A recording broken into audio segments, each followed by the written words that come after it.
थोड़ा साइड हो जाओ रॉकी भाई, सर्दी की छुट्टी पर निकल जाओ, क्योंकि बॉलीवुड ने सबसे बड़ा मास हीरो निकाल डाला है, रणबीर एनिमल कपूर।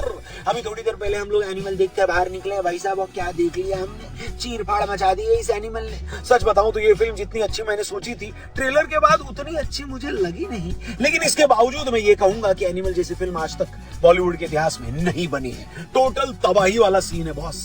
हालांकि फिल्म जैसा कि आप जानते हैं बनी एक बच्चे से पापा के प्रेम पर है, होना भी चाहिए यार, हम सब बच्चों को अपने पापा से प्यार होना चाहिए। हमारे पापा लोगों ने कितना स्ट्रगल किया है कि नहीं, 16-16 किलोमीटर पैदल चलकर, हिमालय पर्वत की 2-3 चोटियां चढ़कर और मगरमच्छ से भरी नदी तैरकर हम सबके पापा स्कूल जाया करते थे। प्यार तो होना ही चाहिए, लेकिन रणबीर कपूर हम जैसे नहीं है, वो ऑब्सेस्ड लवर है, और एनिमल इस ऑब्सेस्ड लवर की ट्विस्ट और टर्न लेती है कहानी है जो आपका mind is equal to blown करके रख देगी। कहानी शुरू होती है फ्लैशबैक में, स्कूल में पढ़ते रणबीर कपूर के पापा का बर्थडे है और रणबीर को स्कूल खत्म होने से पहले अपने पापा से मिलने जाना है। इसके लिए वो स्कूल में पनिशमेंट भी ले लेते हैं, लेकिन रणबीर के पापा अनिल कपूर के पास दुनिया की हर चीज है सिवाय वक्त के। इतना वर्कोहॉलिक बंदा हर कॉर्पोरेट कंपनी के लिए एक सपना होता है जो अपना घर परिवार बीवी बच्चा छोड़कर हमेशा काम पर ध्यान लगाए।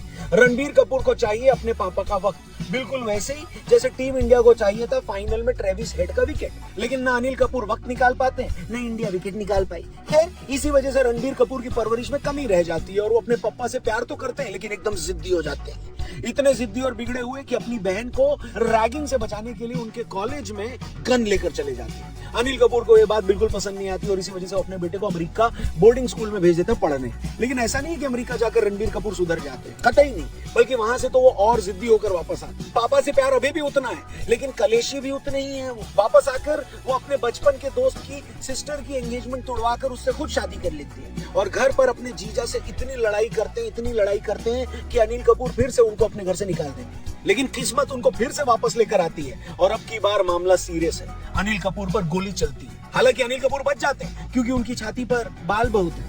सॉरी, ये जोक मैं नहीं मार रहा, फिल्म में मारा गया है। रणबीर कपूर अमेरिका से वापस आकर अपने पापा की सिक्योरिटी अपने हाथ में लेते हैं। अनिल कपूर का बॉडी डबल लाकर उनके हमलावर को ढूंढते हैं और फिर इंटरवल से पहले उसको मार भी डालते हैं। हमलावर कौन है ये बात बताकर मैं आपको स्पॉइलर नहीं दूंगा, लेकिन इस बीच इतनी वायलेंस होती है, इतनी वायलेंस कि आपको समझ में आ जाएगा कि फिल्म को एडल्ट सर्टिफिकेट क्यों मिला है। लेकिन एक चीज जो समझ में नहीं आती वो ये कि लॉर्ड बॉबी कब आएंगे, क्योंकि इंटरवल से पहले तक हमें लॉर्ड बॉबी देखने को नहीं मिलते। एक बार दिमाग में आया कि कहीं सच में लॉर्ड बॉबी भूत तो नहीं, लेकिन फिर लगा कि इंटरवल के बाद का इंतजार कर लेना चाहिए क्योंकि लॉर्ड बॉबी और उसके आगे की कहानी तो अपने को जाननी है और आगे की कहानी होनी तो चाहिए, है कि नहीं।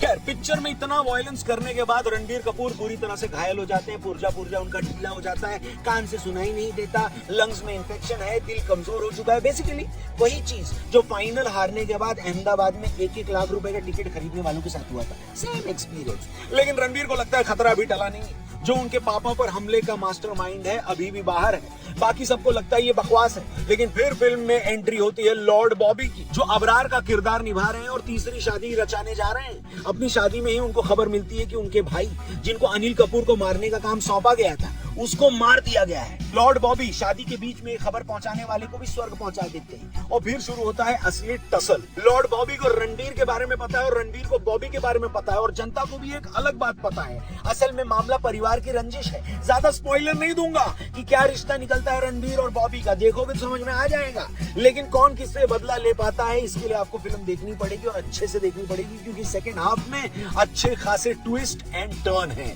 हम तो आपको बस ये बता देते हैं कि फिल्म हमें कैसी लगी। सच बताऊं तो देखो, अभी सोचने की कोशिश कर रहा हूँ कि फिल्म कैसी है, थोड़ा और अच्छे से डाउनलोड कर रहा हूँ अपने अंदर ये फिल्म, क्योंकि एक्सपीरियंस तो जबरदस्त था, लेकिन शायद एक्सपेक्टेशन ज्यादा रख ली थी हमने। फिल्म सबके लिए नहीं है, पहले तो ये बता दूं, ट्रिगर वार्निंग है। संदीप रेड्डी ने कुछ भी नहीं छोड़ा है, जितनी कंट्रोवर्सी क्रिएट करी जा सकती थी उन्होंने कर डाली है। इसके बाद कबीर सिंह वाली कंट्रोवर्सी आपको कंट्रोवर्सी का बच्चा लगेगी। रणबीर कपूर का परफॉर्मेंस एकदम शानदार, अनिल कपूर बेहतरीन, रश्मिका का किरदार एक ऐसा था जहां मुझे लगा कि कास्टिंग बेहतर हो सकती थी, और बॉबी भैया की बात करूं तो लॉर्ड बॉबी को बहुत ज्यादा अंडर यूटिलाइज किया है। मतलब आप देखेंगे तो आपको समझ में आ जाएगा कि यार इनको और टाइम दे देते तो क्या बिगड़ जाता। खैर कोई नहीं, लेकिन ओवरऑल जैसे कि मैंने बताया, एक बार देखकर आप एंटरटेन तो हो ही सकते हो। फिल्म के बारे में चलिए, जो चीज मेरे को पसंद नहीं लगी वो मैं आपको फटाफट बता दूं। फिल्म की लेंथ, सबसे पहला पॉइंट कि 3.5 घंटे की फिल्म है और आपको पता चलेगा ये 3.5 घंटे की है, क्योंकि बीच बीच में कहीं ना कहीं फिल्म आपको बोर करेगी, स्लो जाएगी और आप अपना फोन निकाल कर चेक कर लेंगे। संदीप रेड्डी ने जो कहा, हालांकि वो करके दिखाया है, और इस फिल्म को देखने के बाद आपको समझ में आएगा कि वायलेंस किसे कहते हैं। तो जिन लोगों को वायलेंस बहुत ज्यादा पसंद नहीं है और डार्कनेस ज्यादा पसंद नहीं है, तो उनको भी ये फिल्म उतनी अच्छी नहीं लगेगी। और तीसरा पॉइंट जो मैंने आपको ऑलरेडी बताया कि बॉबी भैया का स्क्रीन टाइम थोड़ा और बढ़ा देते तो क्या जाता है। खैर, उनको प्रमोशन पे जिस तरह ये लोग लेके टहले थे, ऐसा लग रहा था कि भैया वो सेकंड लीड की तरह हैं, जो कि ट्रेलर और प्रोमो में दिख भी रहा था, और वैसा निकलेगा नहीं। जाके आप देखो तो समझ में आ जाएगा। बाकी कबीर सिंह की तरह ये फिल्म भी पोलराइज्ड ओपिनियन लेकर आएगी, लेकिन फिल्म में सीटी और ताली मार कई सारे सीन है, जैसे रणबीर का कॉलेज में गन लेकर जाना, अर्जुन वेली गाना, लॉर्ड बॉबी की एंट्री, और जहां कहीं भी सटल और बढ़िया ह्यूमर रखा गया है वहां जनता ने ताली बजाई है। एक टिप दे देता हूं, चलिए मैं आपको पूरी फिल्म देखनी है। क्रेडिट के साथ साथ बहुत इंपॉर्टेंट सीन है जिसमें एनिमल के सीक्वल का भी अनाउंस किया गया है, ओहो, जिसका नाम है एनिमल पार्क। अच्छा, लास्ट स्पॉइलर, एनिमल पार्क में रणबीर कपूर का एक खास रोल है। चलो वो नहीं बोलता हूँ, नहीं बोलूंगा, नहीं, आप जाके देखो तो आपको समझ में आ जाएगा। अब इससे पहले कि आप कमेंट बॉक्स में चप्पल निकाल लो और हमको बोलोगे भैया ये सब क्या बता रहे हो, तो हाँ, मैंने बहुत सारी चीजें नहीं बताई है, मैं आपको बता रहा हूँ, इसलिए आपको जाकर फिल्म देखनी पड़ेगी अगर मन है तो, वरना ओटीटी पे कब आ रही है ये मेरे को नहीं पता। बाकी हेलो, आपकी क्या ओपिनियन है पिक्चर देखने के बाद, आप कमेंट सेक्शन भर डालना।